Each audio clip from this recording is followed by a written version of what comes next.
क्योंकि जीवों के ऊपर भी दया की जाती है। एक पटाखा फोड़ेंगे आप तो चिड़िया अपने घोंसले में बैठी तो घबरा करके गिर जाएगी नीचे, या वहीं घबरा के उसका हार्ट अटैक आ जाएगा, मर जाएगी वो। आपके यहाँ बंदर घूम रहा हो, जरा एक पटाखा फोड़िए, बंदर डर के मारे भाग जाता है। आप अपना त्योहार मना रहे हैं या जीवों के ऊपर अत्याचार कर रहे हैं? क्या कर रहे हैं बताइए? अत्याचार ही कर रहे हैं ना। ये कौन सा त्योहार दूसरों को दुख देकर धाड़ धाड़ करना जरूरी है? हाँ?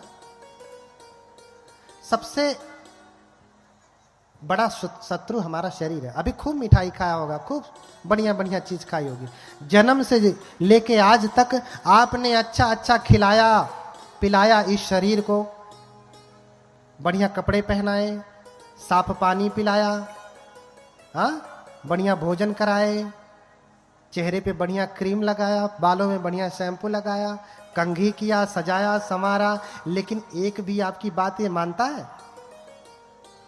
जन्म से लेके आज तक इसके लिए इतना किया, किसके लिए? इसके लिए इतना किया, लेकिन ये आपके लिए कितना करता है?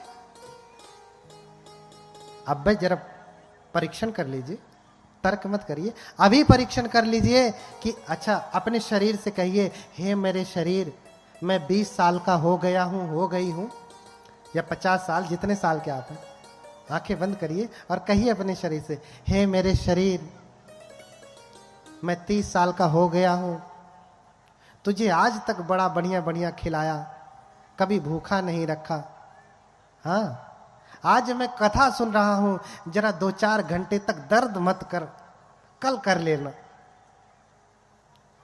कहिए, मान रहा है? मानेगा? सबसे बड़ा शत्रु कौन है? जितने कहेंगे उतने दर्द करेगा।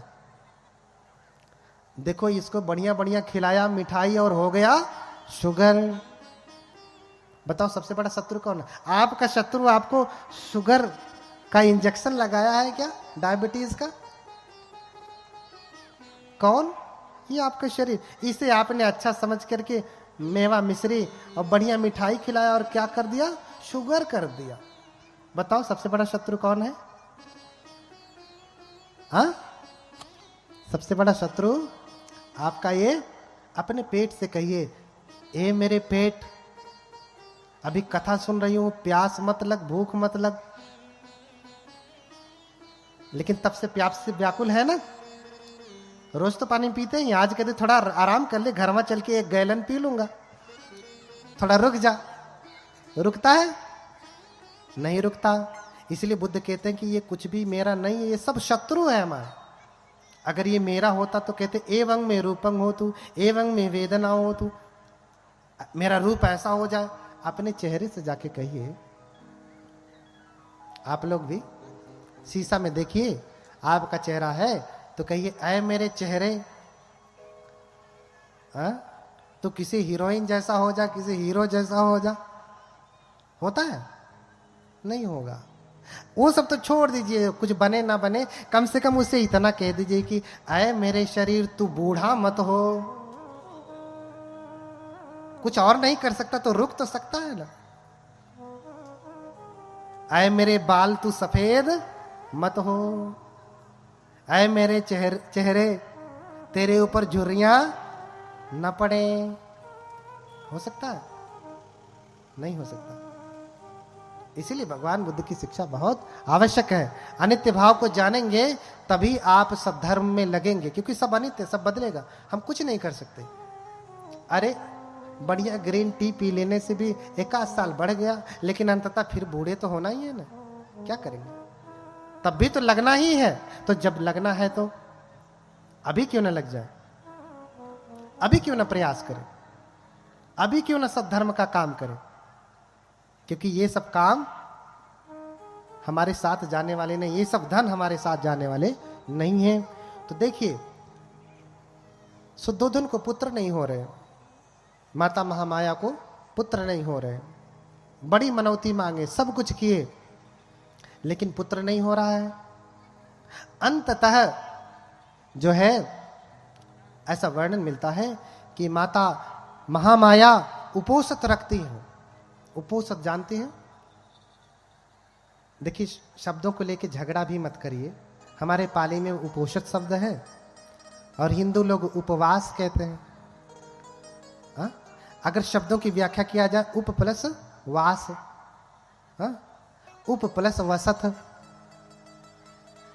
पाली में कहें तो उपोसथ, उपोसथ, उप प्लस वसत, तो यानी पास में जाकर के बैठना। उपवास माने पास में जाकर के वास करना, बैठना, यही ना, दोनों का अर्थ सेम ही है। लेकिन व्याख्या उनके में क्या है, हमारे में क्या है, दोनों में अंतर है।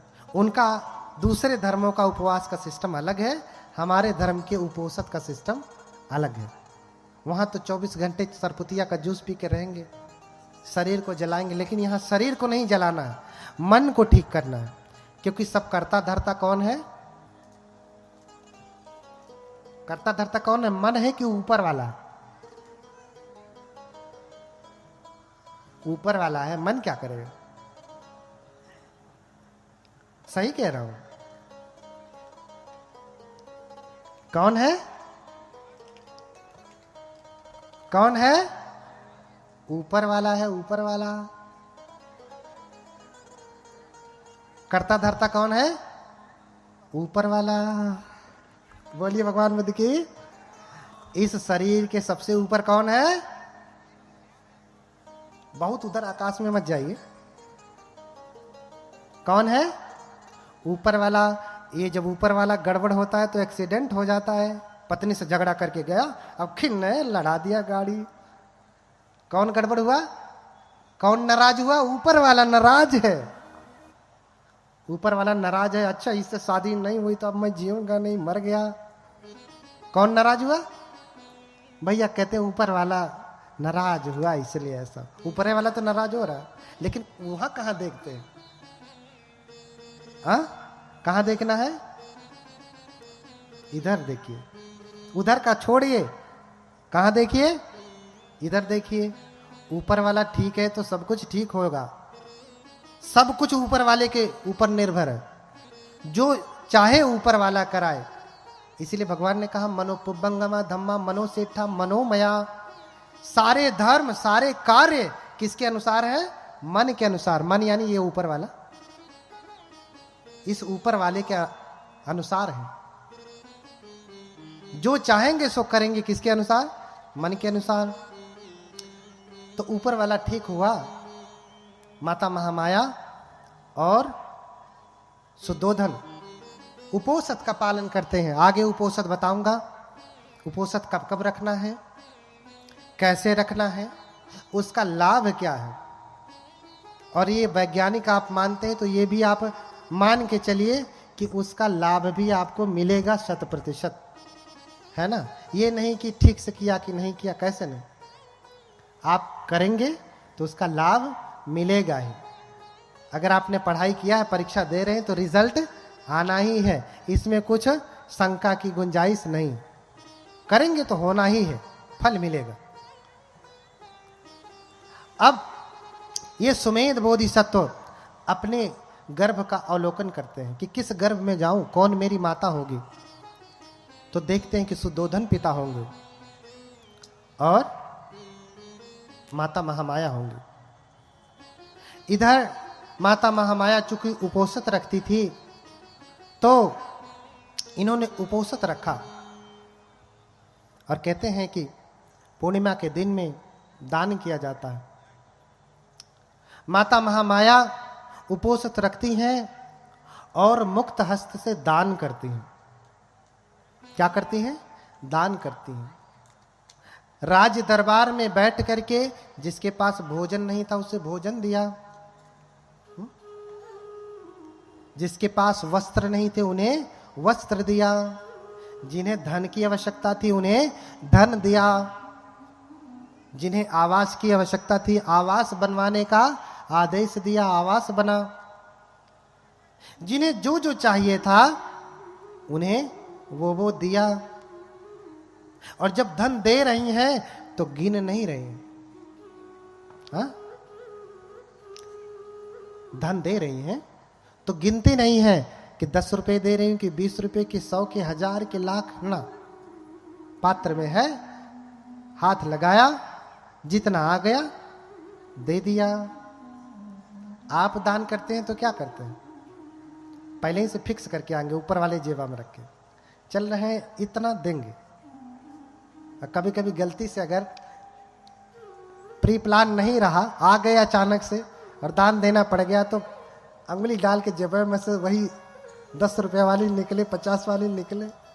अरे भैया तुम 12वें निकाल के जितना देना हो दे दो, क्या उसमें घबरा रहे हो इतना?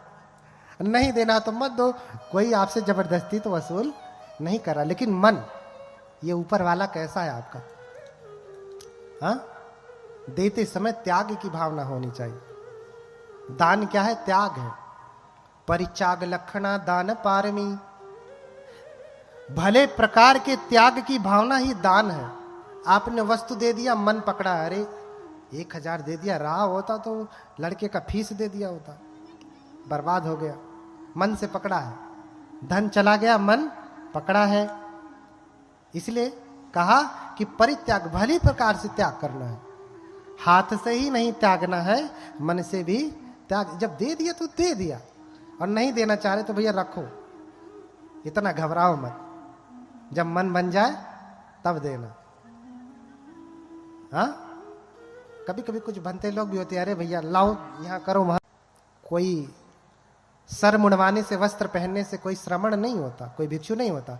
न मुंडके न समणो अभ्यतो आलिकं भणं, इच्छा लोभ समापन्नो समणो किम भविष्यति। हाँ, सर मुंडवाने से कोई बनते नहीं होता, भिक्षु नहीं होता। जिसके भीतर इच्छा है, लोभ है, लालच है, क्या वो बनते होगा? ना। बनते कौन? संसारे भयं इक्खतीति बनते भिक्षु। जो संसार में भय देखता है, बार बार जन्म मरण के चक्र में भय देखता है, ये सांसारिक चीजों में भय देखता है। सांसारिक चीज क्या है? लालच, लोभ, संग्रह, इसमें भय देखता है, वो भिक्षु है, अन्यथा भिक्षु नहीं। सर मुंडवाने से कोई भिक्षु नहीं होगा, समझ रहे ना? इसलिए उसको कोई ज्ञान भी नहीं प्राप्त होने वाला। कबीरदास भी इसी बात को बार बार कहते हैं, मूड मुड़ाए हरि मिले तो सब कोई ले ही मुड़ाए। कपड़ा पहनने से, सर मुड़ाने से कोई भंते हो जाए और उसे बुद्धत्व प्राप्त हो जाए, निर्वाण हो जाए, तो हर कोई नहीं मुड़ा लेगा।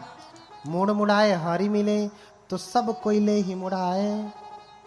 और बार बार के मुड़ते भेड़ न बैकुंठ जाए। अच्छा, भेड़ का तो बार बार मुंडन होता है ना, बैकुंठ गया, स्वर्ग गया? नहीं। भेड़ बैकुंठ जाती है? नहीं। तो सर मुड़वाने से, ऐसा पहन लेने से कोई भिक्षु नहीं होता। तो भैया जितना देना है उतना दीजिए। अब भंते लोगों की गड़बड़ी है, उनके गुरु का पता नहीं, किसी का कुछ पता नहीं, शिक्षा दीक्षा का पता नहीं, शील विनय का पता नहीं, तो वो मांगने आ जाते हैं। मांगने वाला कोई भिक्षु नहीं होता है। मांगने वाला कोई भिक्षु नहीं होता। न सो भिक्षु होती यावता भिक्षते पर। मांगने से, भिक्षा मांगने से कोई भिक्षु होता है? कतई नहीं हो सकता। इसलिए हम अपने प्रसंग पे आते हैं। समय रहा तो और व्याख्या होगी। बोलिए भगवान बुद्ध की। हाँ, तो उपोषित रखी, उपोषित का पालन किया, दान दिया, और फिर ये बोधिसत्व जब विलोकन करते हैं तो देखते हैं यही मेरी माया है, मेरी माता है, इसी के गर्भ में मुझे जाना है। तो दान आदि कृत्य करके ऐसा वर्णन मिलता है कि जब वो अपने सैया पे जाती हैं, बिस्तरे पे सोने के लिए जाती हैं, उसी रात वो स्वप्न देखती हैं। स्वप्न देखती हैं कि आप गर्भ में आ गए। कौन? सिद्धार्थ। उधर सुमेध से देवतागण निवेदन कर रहे हैं। उधर देवतागण निवेदन कर रहे हैं हाथ जोड़ करके, कतंजलि ही देवे ही याचितो द्विपतुत्तमो संबोधायम तुहियं कालंति आदिना। हाथ जोड़ करके निवेदन करते हैं कि हे देव, आपके बुद्धत्व का समय आ गया, अर्थात आप जन्म ग्रहण करें। थोड़ा सा ईको कम कर दो, इसका ईको थोड़ा कम, आवाज साफ नहीं आ रही। हल्का सही को करो। आपके जन्म लेने का समय आ गया। अब आप जन्म लें और इधर माता महामाया सोई हैं, सपने देख रही हैं। और देवताओं ने जब निवेदन किया तो निवेदन स्वीकार किया। माता महामाया स्वप्न देख रही हैं। क्या स्वप्न देख रही हैं? कि वो सोई हैं और उनकी सैया को चातुम महाराजी के देवता हिमवंत प्रदेश में उठा ले गए। अब स्वयं भगवान बुद्ध और उनका धम्म आप पढ़िए, बाबा साहब द्वारा लिखित। वो सोई है और उनकी सैया को चातुम महाराजी के देवता हिमालय पे उठा ले गए। हिमवंत प्रदेश अर्थात हिमालय में ले गए। और फिर देवताओं की जो स्त्रियां होती हैं वो आती हैं, माता को लेकर के जाती हैं, स्नान कराती हैं, सुंदर वस्त्र पहनाती हैं और फिर सैया पे ला करके लिटा देती हैं। और फिर क्या देखती हैं कि माता महामाया लेटी हैं सैया पे और एक सफेद हाथी अपने सूंड में सफेद जो है कमल का फूल लेकर के सामने प्रकट होते हैं, आते हैं। और माता महामाया की 3 बार परिक्रमा करके दाहिने तरफ से माता महामाया की कुक्षी में प्रवेश करते हैं। कुक्षिम विशंतम गजवदहि माया देव्या विलोकेव कुलम नमामि। हाँ, क्या देख रही हैं? सैया पे लेटी हैं, सपने में देख रही हैं कि देवियों ने स्नान कराया, बिस्तरे पे लिटाया, लेटी हैं, सफेद हाथी आया, सफेद पुष्प लेकर के 3 बार परिक्रमा करके दाहिने तरफ से गर्भ में प्रवेश हो रहा है। कौन? हाथी पेट में घुस रहा है। कहां आदमी कहां हाथी, 100 गुना बड़ा। अब आप सोचिए, आप सपना देखें कि आपके पेट में हाथी घुस रहा है तो घबरा नहीं जाएंगे? माता महामाया भी देख रही कि अरे हाथी पुष्प लेके आ रहा है। माता महामाया घबरा गई और घबरा गई तो निद्रा टूट गई, फिर जग गई। अरे ये सपना था, सपना। कुछ लोग आरोप लगाते हैं कि अरे ये बौद्ध लोग कहते हैं कि हाथी जो है पुष्प लेकर के गर्भ में आया और माता महामाया के पेट में घुस गया। ये सपना था, सपना। सच में ऐसा नहीं हुआ।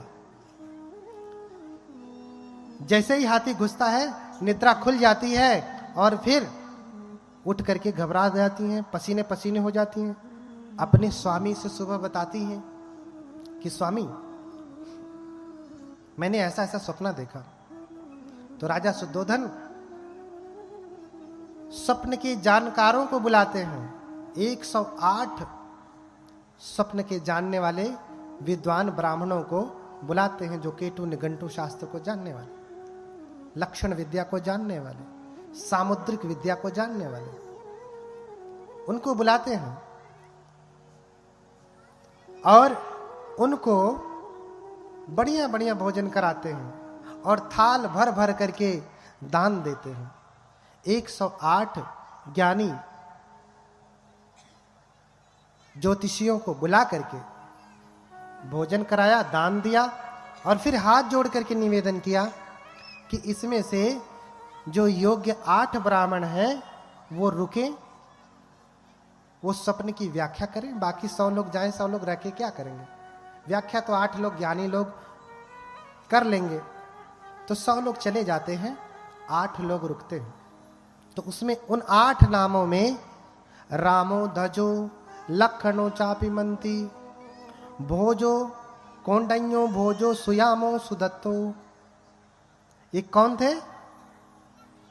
एते 8 अहेशु ब्राह्मणा। उस समय यही 8 ज्योतिष को जानने वाले ब्राह्मण थे जो स्वप्न की व्याख्या कर सकते थे। रामो धजो लखन मंती कौंडन्य भोज सुयाम सुदत्त, ये 8 ब्राह्मण। और इन सब में सबसे छोटे हैं कौंडिन्य। कौंडिन्य, कौंडिन्य सबसे छोटे हैं। सभी ब्राह्मणों ने, 7 ब्राह्मणों ने हाथ उठा करके कहा कि इनके जीवन में 2 घटनाएं हो सकती, दोनों में से एक होंगी। हाँ, राजा भवि चक्रवर्ती बुद्धो अथ लोकोत्तमः। क्या कहा कि हे राजन, अगर ये बड़े हुए, अगर गृहस्थी के जीवन में रहे तो क्या होंगे ये? राजा। क्यों? क्योंकि आपकी मां जो है, पत्नी ने जो सपन देखा है वो बेटे के जन्म का सपना है, अर्थात आपकी माता गर्भवती हो चुकी हैं। क्या हो चुकी हैं? गर्भवती हो चुकी हैं। इसलिए उन्होंने सपना देखा, अगर ये बच्चा जन्म लिया, घर में रहा, गृहस्थी के जीवन में रहा तो चक्रवर्ती राजा होगा, और अगर घर छोड़ा तो बुद्धो अथ लोकोत्तमः, इस लोक का सबसे उत्तम पुरुष क्या होगा? बुद्ध होगा। या तो बुद्ध या फिर चक्रवर्ती राजा, दोनों में से एक ही हो सकते हैं, दूसरे नहीं। नाखो राजा द्वे गतियों, 2 गति नहीं है, एक ही गति, या तो राजा या फिर बुद्ध। ये 2 बातें कहते हैं। लेकिन कौंडिन्य जो सबसे छोटे हैं वो कहते हैं कि राजन, मैं 2 बातें नहीं कहूंगा, एक ही बातें कहूंगा। क्यों? क्योंकि आपने कभी कभी देखा होगा, भगवान बुद्ध को यहां पे बिंदी बना देते हैं ना, बिंदी। अगर आपने श्रीलंकन मूर्ति देखा होगा, प्रतिमा देखा होगा, श्रीलंकन बुद्ध, तो वहां ऐसे घुमा करके ऐसे ऊर्णिमा रहती है ना, आपने देखा होगा ऐसे घुमा करके। उसको क्या कहते हैं? आपने देखा है, क्या कहते हैं उसको? किसी को पता है? नहीं, बस हम कहते हैं बिंदी लगी है, टीका लगा है। नहीं, हाँ कुछ लोग हैं ऐसे गोल सा बना देते हैं, ऐसा नहीं है। लेकिन श्रीलंकन में ऐसे घुमा करके ऊपर लौ निकली हुई अग्नि, जैसे अग्नि की शिखा होती है, जैसे दीपक की ज्वाला होती है, लेकिन ऐसे घूमी हुई ऊपर जलती हुई, उसे कहते हैं ऊर्णिमा। क्या कहते हैं? ऊर्णिमा।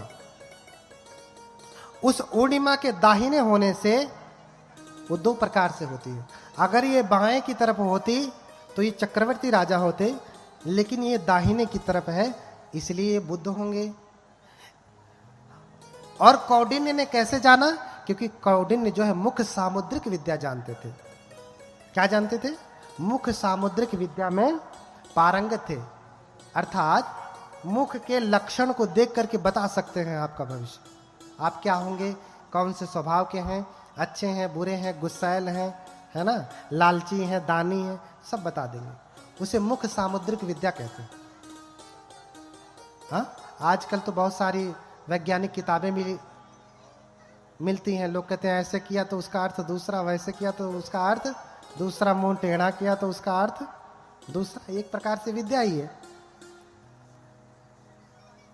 लेकिन बाकी के 8 जो ज्ञानी थे, ये 7 ज्ञानी ये समझ नहीं पाए, सिर्फ कौंडिन्य ही समझते हैं। और दाहिने तरफ था, ये देख करके कहे कि राजन ये सिर्फ बुद्ध ही होंगे, चक्रवर्ती राजा नहीं होंगे। इसलिए राजा को अच्छा नहीं लगा, बाकी के 7 बूढ़े बुजुर्गों को भी अच्छा नहीं लगा कि आप कैसे कह सकते हैं, आप गलत कह रहे हैं। राजा को भी नहीं अच्छा लगा, क्योंकि कोई ऐसा चाहता है कि उसका बेटा जो है घर छोड़ के सन्यासी बने, प्रवज्जित बने?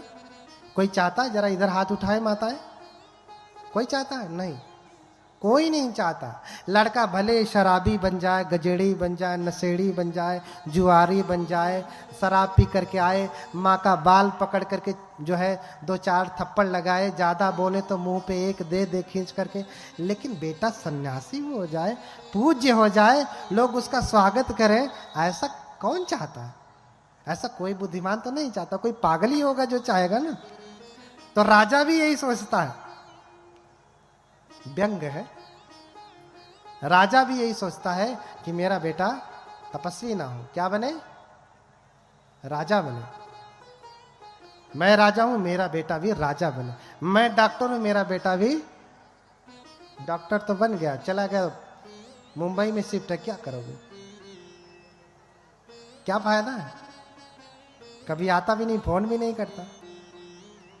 बनाओ डॉक्टर। डॉक्टर के साथ साथ उसको एक अच्छा मनुष्य भी बनाना। अब इसका अर्थ ये नहीं जो मैं कह रहा हूं आप डॉक्टर इंजीनियर सब बनना छोड़ दीजिए, और तेजी से बनिए, लेकिन उद्देश्य भी समझिए, ठीक है?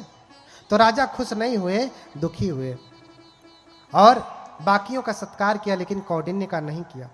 विद्वानों का सत्कार बहुत कम होता है, विद्वानों की आलोचना बहुत होती है। क्यों? क्योंकि वो जो सत्य जानते हैं वो ठीक विपरीत होता है, जो आज तक वो जानते रहे होंगे उससे ठीक विपरीत। जब पेड़ से फल गिरा, उसने प्रश्न कर दिया कि अरे ये नीचे क्यों गिरा, ऊपर क्यों नहीं जाता? तो लोगों ने उसे पागल कह दिया, मूर्ख कह दिया, अरे इसके पास तो दिमाग नहीं है, ऐसा कह दिया। लेकिन असली ज्ञान तो वही था। तो इन्हीं सब बातों के साथ समय बहुत हो गया। आप लोगों का जो पैर है, आपका जो दुश्मन है, बार बार आपको परेशान कर रहा है, आपको बैठने नहीं दे रहा है, और इसलिए बाकी की कथा और भी गंभीर बातों की चर्चा कल होगी। आज शुरुआत थी, इसलिए छोटी छोटी बातों पे चर्चा किया। कल गंभीर जो है धर्म की चर्चा होगी। आप सभी लोग समय से आए, और इन्हीं सब बातों के साथ अब जो है मैं अपनी वाणी को विराम दूंगा। हम लोग सभी लोग जो है ठीक से बैठ जाएं, हाथ जोड़ करके भगवान बुद्ध के मंगल मैत्री से इसका समापन किया जाएगा। हेलो, ठीक है? कुर्सी वाले नीचे बैठ जाएं थोड़े समय के लिए तो अच्छा होगा। कभी से बैठे रहें, कुर्सी को भी थोड़ा आराम दे दें। बोलिए भगवान बुद्ध की, बोलिए भगवान बुद्ध की, भगवान बुद्ध की। तो सभी लोग हाथ जोड़ लें, भगवान की मंगल मैत्री करेंगे।